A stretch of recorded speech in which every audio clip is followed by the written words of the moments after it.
Selamat datang kembali di pembahasan mendalam kita. Hari ini kita mau bedah buku Startup Myths and Models dari Rhys Firk. Iya. Rhys Firk ini kan pengusaha dan investor yang pengalamannya banyak banget ya. Betul. Jadi sumber kita kali ini tuh isinya soal tantangan, jebakan-jebakan mental gitulah di dunia startup.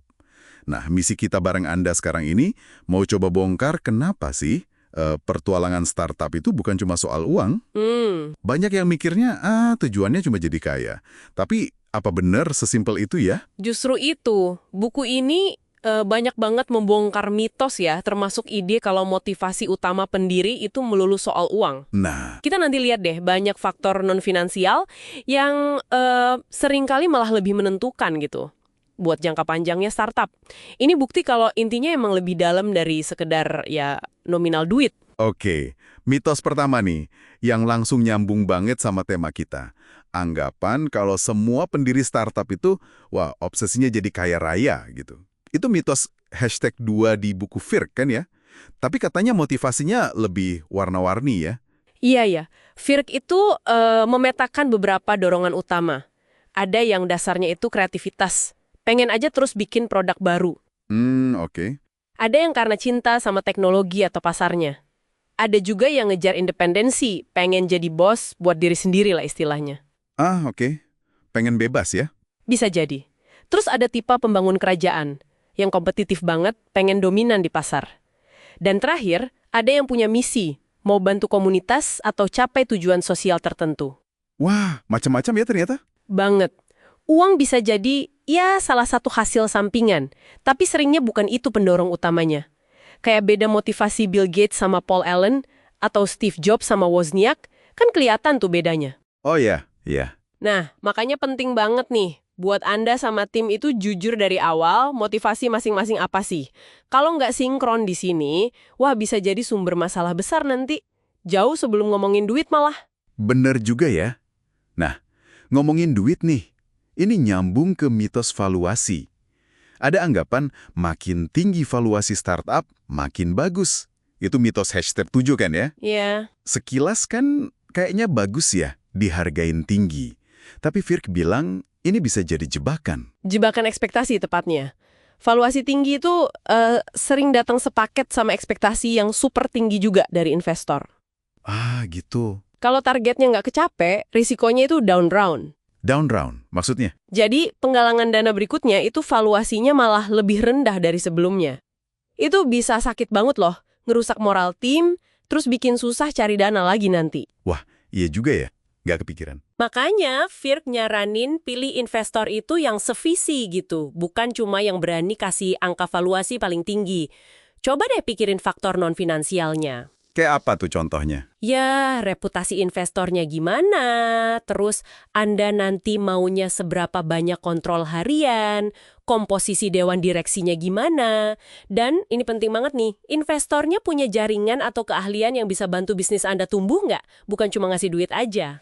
Oh, jadi lebih ke smart money gitu ya, bukan cuma money. Persis. Contoh bagus tuh Gottnip. Mereka sengaja nolak pendanaan di valuasi gede di atas $100 juta, biar opsinya lebih fleksibel, nggak terlalu terbebani ekspektasi gila-gilaan. Menarik. Oke, selain investor, bangun tim inti juga nih. Ada mitos, rekrut orang paling pengalaman yang bisa Anda temuin. Mitos #8 ya. Kedengarannya logis banget sih ini. Iya, logis di permukaan. Tapi Firk nawarin cara pandang lain. Dia ngenalin 4 quadrants of hiring. Jadi kandidat itu dipetain berdasarkan pengalaman dan cultural fit atau kesesuaian budaya. Cultural fit ya, oke. Nah, pengalaman penting, jelas. Tapi di startup yang geraknya cepat banget dan penuh ketidakpastian, cultural fit ini cocok nggak sama nilai? Ritme kerja, gaya komunikasi tim, seringkali jadi lebih krusial. Kenapa gitu? Orang super pengalaman tapi kaku, nggak fleksibel atau nggak nyambung sama tim, itu malah bisa jadi ya racun gitu di tim. Bisa jadi penghambat ya. Betul, sebaliknya orang yang mungkin pengalamannya belum banyak, tapi semangatnya tinggi, mau belajar, adaptif, dan cocok banget sama budaya tim itu yang di kuadran #4, low experience, high cultural fit, itu bisa jadi aset jangka panjang yang luar biasa. Jadi fokusnya bukan cuma ngumpulin CV keren, tapi bangun tim yang solid, yang bisa kerja bareng, apalagi pas lagi susah. Masuk akal banget sih. Pengalaman tanpa kecocokan budaya bisa jadi masalah ya. Oke, terakhir nih, kita sentuh sisi personalnya. Startup kan sering digambarin kerja gila-gilaan ya, mitos #18. Virk setuju ini berat. Tapi katanya bebannya bukan cuma jam kerja doang. Iya, betul. Ada dimensi emosional yang dalam banget, yang lagi-lagi jauh dari sekedar hitungan untung rugi finansial. Gimana tuh maksudnya? Firk jujur banget soal adanya masa-masa kelam gitu. Stresnya tinggi, takut gagal terus, cemas terus-menerus. Ini biasanya muncul pas realita nggak sesuai ekspektasi. Ekspektasi dari siapa aja tuh? Bisa dari diri sendiri, dari tim, dari investor juga. Nah, Firk sendiri cerita cara dia ngatasinnya, nonton Star Trek, yoga, jalan-jalan ke alam. Oh, cari pelarian sehat gitu ya? Bisa dibilang gitu. Ada juga saran dari Brad Feld, dia VC terkenal, katanya, sadari Anda nggak sendirian ngalamin ini, hadapi kenyataan, jangan denial, terus cari orang yang bisa dipercaya buat ngobrol, dan istirahat yang cukup. Penting banget ngelola ekspektasi ke dalam diri sendiri maupun keluar. Perjalanan startup ini tuh seringkali ngubah pendirinya secara fundamental, kayak Frodo di Lord of the Rings lah setelah petualangannya itu. Wah, dalam juga ya perbandingannya. Jadi kalau ditarik kesimpulan nih, bangun startup itu benar-benar perjalanan yang holistik ya. Jauh lebih kompleks dari sekedar strategi cari duit atau mengejar valuasi. Banget. Ada soal motivasi diri, dinamika tim yang, ya ampun, pasti rumit, permainan ekspektasi yang bikin deg-degan, dan tentu aja roller coaster emosi yang harus dihadapi. Proses yang ngebentuk orangnya banget ya. Iya, setuju banget. Dan mungkin sebagai penutup nih, pertanyaan buat Anda renungkan. Dengan semua kerumitan non-finansial ini, dorongan dari dalam diri, hubungan antar manusia di tim, tekanan mental, gimana Anda pribadi mendefinisikan sukses dalam sebuah petualangan startup?